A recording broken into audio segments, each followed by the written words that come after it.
The way into the courtroom right now. These are the plaintiffs, Michael and Joanne Witte. Michael says the people below him in his apartment complex had a blowout birthday party for the underage defendant who became quite intoxicated and fell into their car. He immediately tracked her down, and when he presented her with the estimate of the damages, her eyes nearly popped out of her head. She refuses to pay, and drunk or not drunk, they want their money.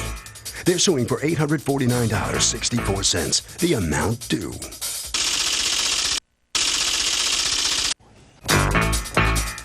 This is the defendant, Caroline Bell. She says she's 5'8" and not fat, so there's no way she could have caused the damage the plaintiffs are claiming. Yes, she made a mistake and had too much to drink and tripped and fell. But she wasn't running or anything. She just bumped his car with her body. She had no bruises the next day and just knows she's being pinned for the blame for damage that was already there. She's accused of body slamming a guy's car. All parties, please raise your right hands. Do you have pictures? Yes, I have pictures right here. Okay. You have photocopies in black and white? Don't you have real pictures? I have the real ones if you want them. Yeah, I do. Who are you saving them for? I mean, I'm the judge. Who are you saving them for the love of God? This is my husband, Ted.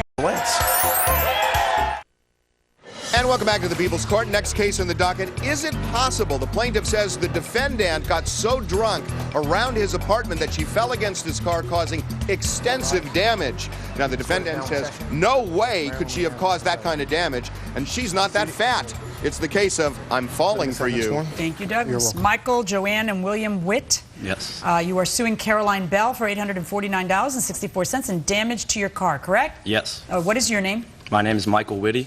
Okay, Witte, I'm sorry. Witte, yeah. And you are Joanne? Yes. What is your relationship to Michael? I'm his mother and the owner of the car. All right. What happened here? I live in an apartment complex where I park my car in the back alley, and on the night of August 19th... You park your car in the back alley where? In an alleyway? I live with 3 other people, and 2 of us park our cars right next to each other back behind the apartment complex. In legitimate parking spaces? Yeah, legitimate parking spaces. And the night of August 19th, the people that live below me had a party. And the next morning, I went out to my car, and I found that the front fender was smashed in over the front driver's side wheel. Left fender? Yeah, okay. The left fender into the driver's side, the driver's door. Do you have pictures? Yes, I have pictures right here. Hand them to Douglas, please. Okay. You have photocopies in black and white? Don't you have real pictures? I have the real ones if you want them. Yeah, I do. Who are you saving them for? I mean, I'm the judge. Who are you saving them for the love of God? Lordy, lordy.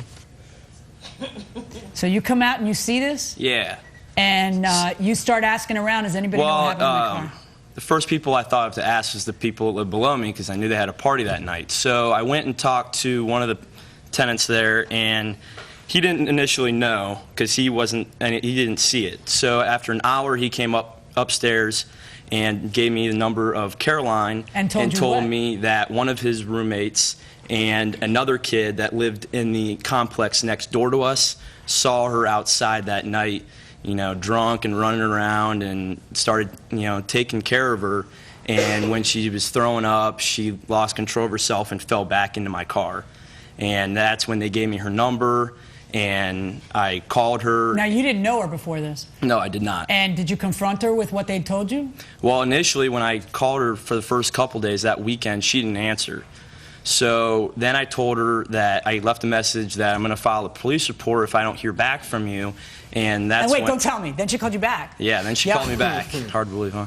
Yeah. So at that point, I told her that, you know, I'd rather just keep this between me and her. We really don't need to bring the police into this if I'll just get a quote. Well, what did she say, though? No, it wasn't me, or did she say, she said, go ahead and get a quote. No, but what did she say about, I mean, she just figured you knew, and that was it? If right she didn't away, deny it? She didn't say, I don't know what you're talking about? She never once said that it wasn't her fault. Okay, so she tells you, she doesn't deny that she's the person who fell into your car? Until I got the quote, and it came out. She tells you to get a quote?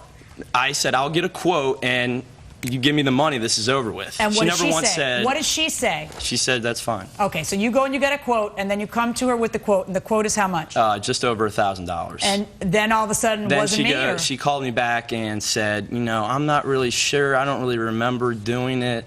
I'm not really sure. So I said, fine, I'm just going to file a police report. This is, you know, I can't worth losing $1,000 because someone doesn't, you know, remember doing it when people told me she did it. So I filed a police report. Do you have that? Yes, I do. May I see it? And then what happened? So the officer came out, took a look at the car, talked to me for a couple minutes. Then we knocked on the door of the witnesses, and the one kid that did see it was there, and he talked to the witness for a couple minutes, and he filed that down, and he gave the officer his number to contact, and so. And is he one of the ones who was helping her? Yeah, his name is.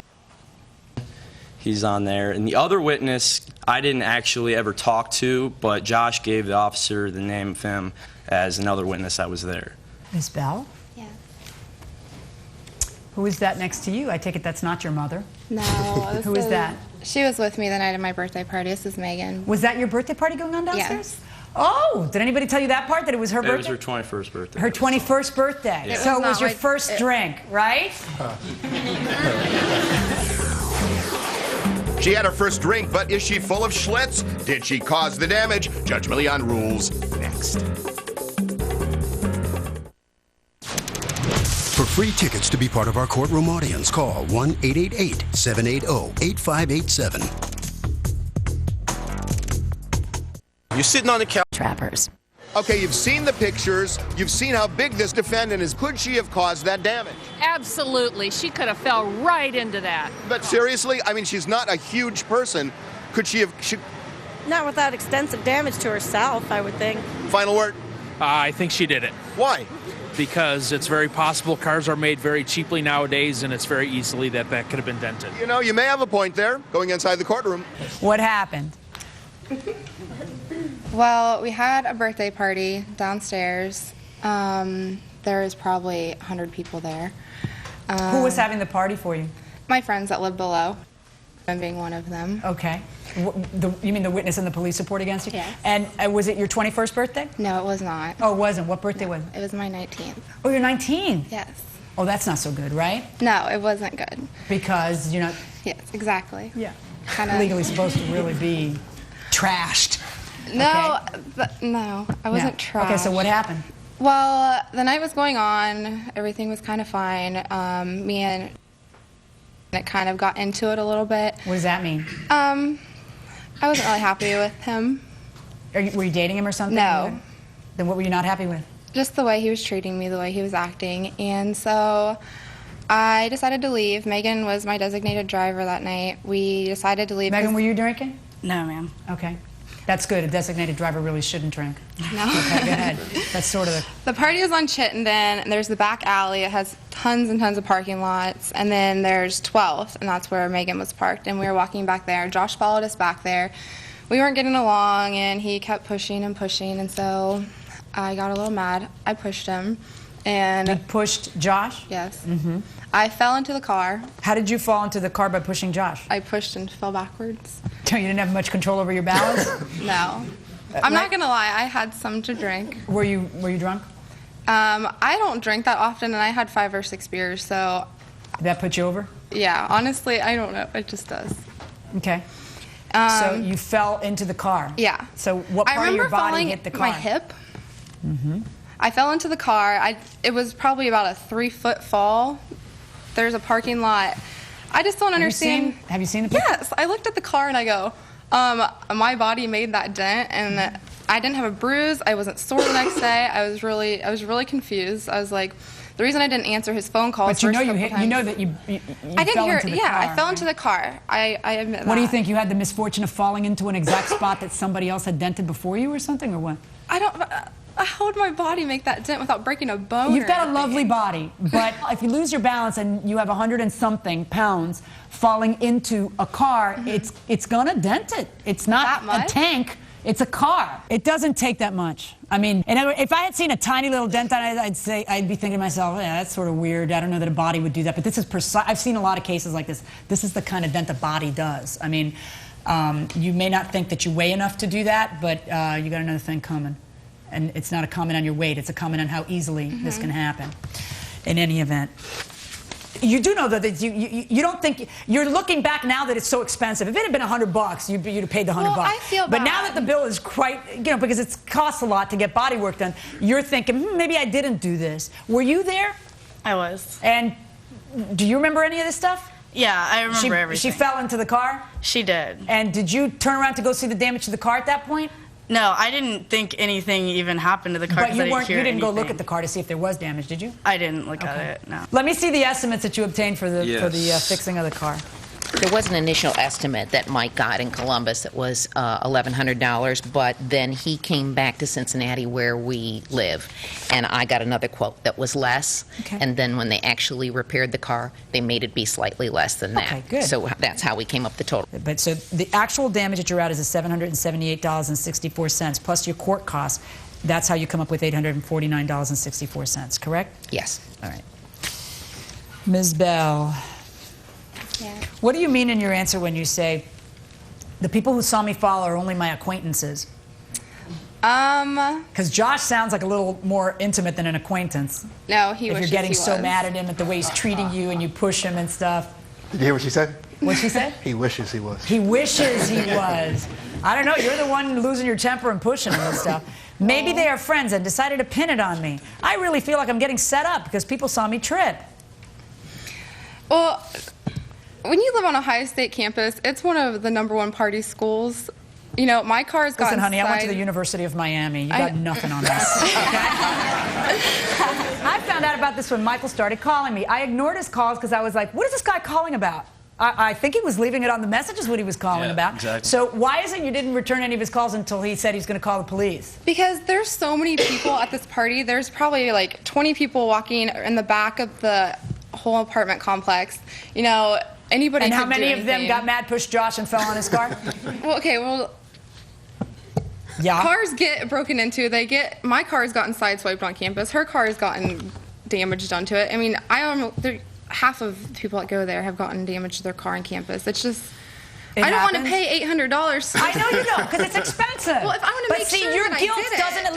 Listen. Your responsibility, your moral responsibility, your legal responsibility doesn't depend on how expensive it is for you. Mm-hmm. Do you understand that? That's the problem and the lesson I want you to learn from this. Mm-hmm. It doesn't. It's not. It's like you're a good person and you do the right thing only if it's affordable. That can't be your Talk to her. standard.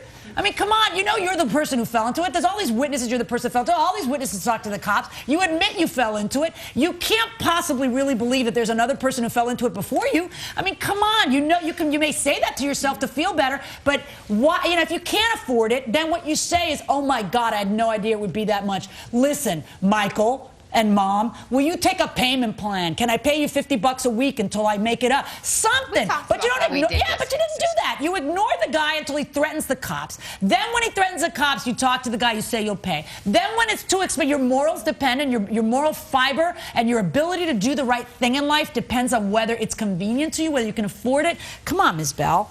I expect a little bit better out of you. I really do, and I'm a little bit disappointed, frankly. That's not how life works. If you do something wrong, then you make it up. Accidents happen all the time, all right? Yeah, you shouldn't have been drinking. Yeah, everybody on campus does. Yeah, I understand. And then, something bad happened. You didn't mean to do it. You didn't maliciously. He's not Josh, he's just, it's a bad thing to happen. But you know what? Own up to it and pay for it a little bit at a time as you could. But don't turn around now and make all this song and dance about how you're not sure it's you. I haven't decided if I'm the one who did it. And then you're only listening when he threatens police. Unbelievable. Ms. Bell, you owe the man $849.64.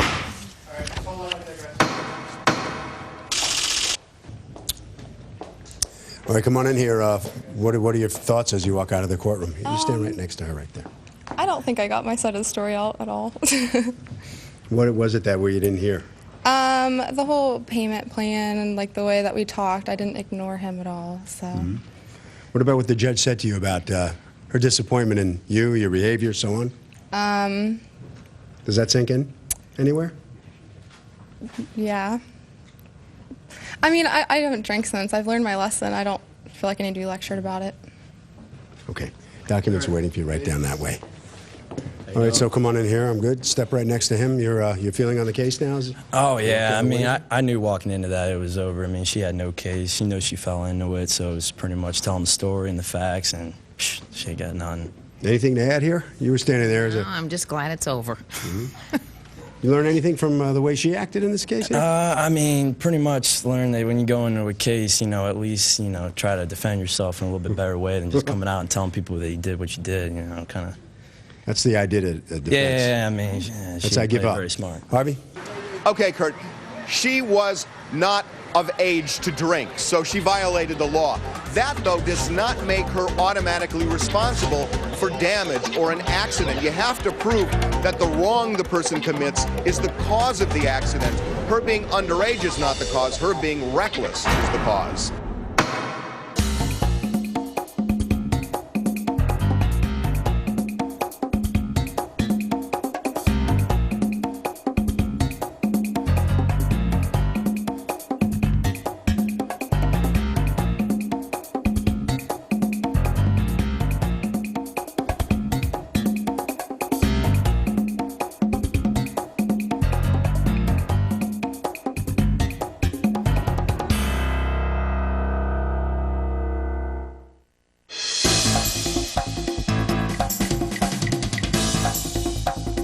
The People's Court is a Ralph Edwards Stu Billett production.